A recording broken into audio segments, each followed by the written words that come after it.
What is up, bros? Me, Josh, here in today's video of Ship of the Week. We are going over another battleship like we did last week. If you guys missed last week's episode, we went over the Frederick de Gross, the Tier 9 German battleship. And now we're going over its little brother, the Tier 7 Gneisenau. This is probably one of the most loved or hated battleships in this entire line, depending on who you ask. Only 6 guns, pretty mediocre dispersion from time to time, and tends to get a lot of people kind of mad. This is probably one of my favorite ships in this entire line, though. Probably one of the ships that you get rewarded the most on for being aggressive, and it's easily one of my favorite ships to play at Tier 7 just because of how freaking fun it is. But this week's episode of Ship of the Week is definitely the Tier 7 Gneisenau. So in this game, we had a nutty game. So many freaking medals, so much carnage, so much Gneisenau power, and we got lucky. We got top tier against basically a tier 6, tier 5, tier 6 lobby. So we were a tier 7 division. We were rocking the Gneisenau, the Belfast, and the Akatsuki. So we had 2 smokes, pretty good bounce. If you haven't really played the Gneisenau, it only has 6 guns, relatively quick reload time for a battleship, and it does hit really hard, but it's not known for its accuracy. So, you know, sometimes you'll get really good dispersion, sometimes you'll get kind of mediocre dispersion. Like that's, you know, it's kind of just all over the place, really, this ship. And that tends to rub people the wrong way, but this ship has really good secondaries, it has really good torpedoes, it has really good AA as well. If you've ever played this ship against a CV or a CV against the ship, this thing can actually absolutely just shred. So this ship gets very rewarded for being aggressive, I guess. You know, you push in, you can use your secondaries, you can use your torps, you can use all the goodness, you know, your fast reload, and absolutely just smash enemies. So, you know, even at max range, it just still hits. Like, no matter if you get a hit, you're gonna do damage. So just a 3,800 hit on that Colorado, but not bad. Just one hit, we'll take it.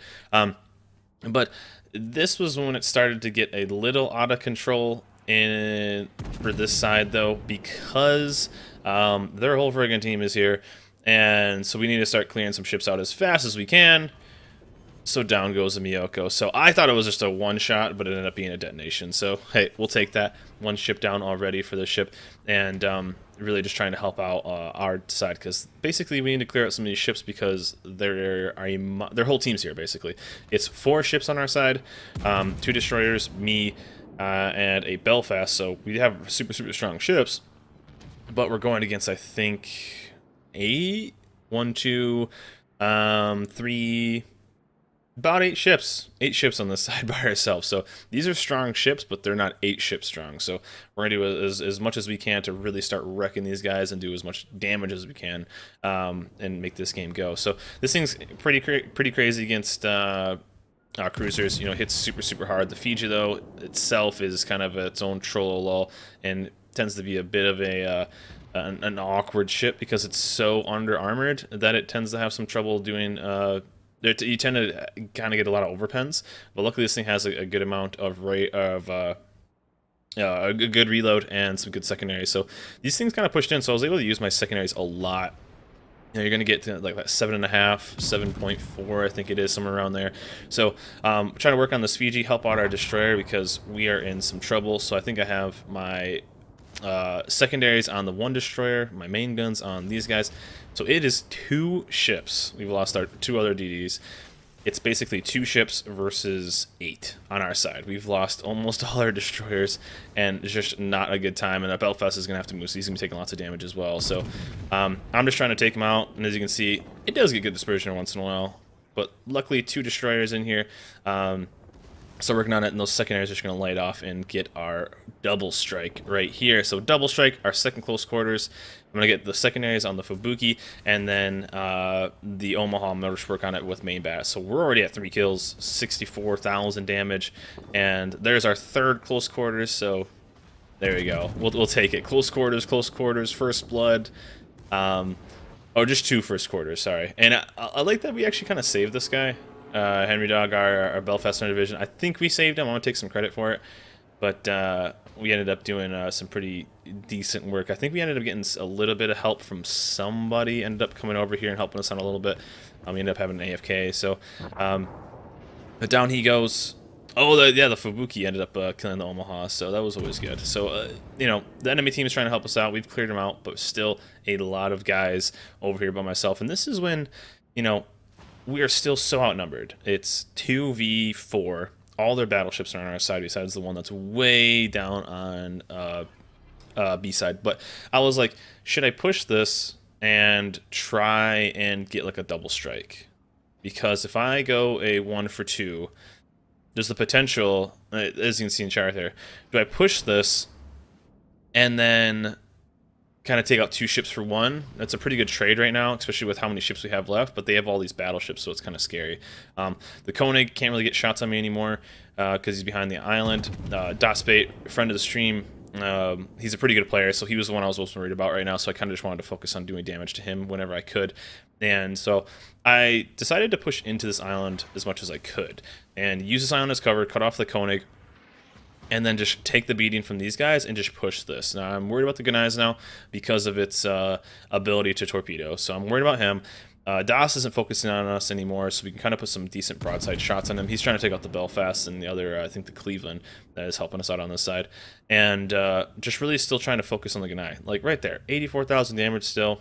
They're just pushing up on these guys. You know, Das isn't really focusing on us. He's getting his turrets back on us now. The Gnei is not focused on us, so this is actually a pretty good situation for us. You know, we're getting in secondary range, we're getting in torpedo range, so we can start putting the pressure on this DMX, and if we can really, like, just angle, use that German armor, we can really start, you know, having a, you know, a pretty good return on our investment for this push. So I gotta be careful, though, because these things are relatively hard to Citadel, but they do end up taking a lot of damage, just pure alpha damage. So sending the Torps out, he's within range. I actually put these on the Gneisenau because I figured he could get it. I'm protecting myself from the Torps. You know, my whole thought process is get some damage on this guy, get some Torps on these guys, secondaries on these guys, and then use this island as cover. And I think it ends up working out for this guy. But we do have the Koenig over here. I think we end up going freaking broadside, which is pretty brutal. A nice little AK salvo by this guy. And I thought about turning hard to my left and getting my right side torpedoes out. But this salvo kind of made it so a 12K salvo. I think he's stock in the Koenig.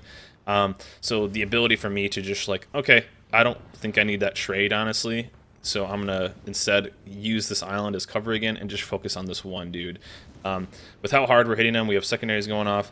I think we can just win this fight. He does put about a 10K salvo into us. Das goes down. We start getting some support from the some other ships. And I'm like, you know what? I can push a little bit more into this guy. I hate showing this much broadside, but still. I mean, we're absolutely killing this team right now. Our side was able to hold up. We got First Blood, Devastating Strike, 2 close quarters, a double strike, and a high caliber already. And we're pushing in to this guy. He's going to get one more good shot on me. You know, about 4K or so. So I'm focusing on the Koenig in front of me, but I'm not really looking at the Gnei to my left. I'm just trying to keep my secondaries running. And since this guy's giving me a better broadside, we can focus on him and just hopefully this Koenig just doesn't murder me, because I'm getting pretty low on life, about 20-some thousand. This is a nice 12K salvo. Like, this ship, yeah, it's not the most accurate, but you just get so much. If you can find the right situation to just push in this ship, it rewards you so much. So I'm trying to keep the angle to the Koenig and keep the Gnei kind of on my left. The only downside is the Gnei is going to end up being completely broadside, and so I was trying to decide, okay, what's going to hurt more, the Gneisenau or the Koenig? And now I'm like, okay, he launched Torps, I have to push in. So just still going to focus on the Gnei. We do have the Colorado now, completely kind of to my left, so this is getting pretty bad pretty quick, and this dude just lights me up for about 20K on this. Pretty bad. That's about what we didn't need to happen right now, so I was getting ready to just basically die. We're 4 kills, just trying to get that Kraken and see what we can do, but I'm just trying to live. I'm trying to live. Secondary's going off on this guy. We did a really good job, basically everything over 160K damage. And this just shows how much the ship can do as it's pushing forward. I figure I got one more salvo on this guy. Do as much damage as we can. It puts me at 135 life. But the secondary shells go out, and we get him. Not only do we get another close quarter, we get Kraken and just a flesh wound. So pretty much all the medals you can get besides, like, I don't know, Liquidator. There's a couple. That's probably the most medals I've ever gotten in a game. First Blood, Devastating Strike, 3 Close Quarters, a Double Strike, High Caliber, Confederate, Kraken, and the kill after we died. So pretty freaking awesome. The Gneisenau was just slowly going to go down, and that was the strength of the Gneisenau, just pushing forward, getting aggressive, and using and finding the right time to push and be aggressive with the ship, and you get so rewarded with this ship, you really do. I mean, 5 kills, 2 citadels, all those secondary hits, the fires, the torpedo hits. I mean, this ship is just an absolute beast and one of my favorites. So let's dive back to the port, and I'll show you guys what I run for modules and captain skills. So here we are back in the port with the Gneisenau, and this is what I run on this ship. I go full secondaries, which I do on basically all my German ships. So of course, running all the premium consumables, they do actually help. Pretty basic for the modules, running the main armament mod 1. This is going to help because it does have torpedoes. I do like the torpedo tube and the main bat.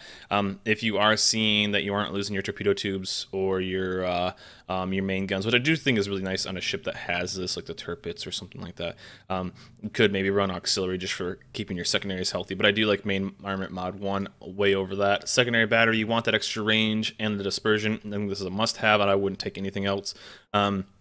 I just think this is a must-have for the Gneisenau. I guess you could run AA and just be an absolute beast if you're divisioning with like a CV, but secondary battery is what I'm going to run with. Damage control system mod 1, I think it is a go-to, and steering gears. This thing's relatively agile anyway, but you do want to help as much as you can. So for the captain, this is what I am running. Basically a normal survivability and the secondary build. Running the extra plane, I think that's pretty normal. I'm going to run high alert, and then I'm going to run a basic survivability. This is just going to help me with a bit more of living through fires and stuff like that, since you are going to be pushing closer into ships. You may take an extra torpedo, you may take an extra fire just from secondaries, so you're going to take a bit more aggression, so you want to get these going and working together to not only make the fires last a shorter amount of time, but also repair them faster just in general. Pick up AFT as fast as you can, get that extra range on the AA and the secondaries, and then I am running the manual control fire for the secondaries to help me get those extra accurate. As you can see, I was just ripping up ships when they were relatively close. I think one DD was like 1400 life, and we just absolutely shredded it. So, and then with the 16 point, 15 and 16, I picked up Adrenaline Rush. Since you are going to be more aggressive, the more aggressive you are, the lower health you end up going to be, and so you want Adrenaline Rush. This is going to help. So the more damage you take, the more damage you're going to do. So this is basically what I run on the Gneisenau, and Gneisenau has a long time been one of my favorite tier 7s to play. It's just a blast. I think tier 7 is a really fun tier to play. I think there's a lot of really good ships, but for me, it's either you love this ship or you hate this ship, and it's such a blast. You get rewarded for being aggressive, and you can absolutely put up some monster games. But let me know in the comments below what you guys think of the Gneisenau, what you guys have had fun with in the last week. And for this episode of Ship of the Week, we definitely picked the Gneisenau, the tier 7 German battleship. Hope you guys enjoy this. Remember, like, subscribe, and I'll see you guys next time.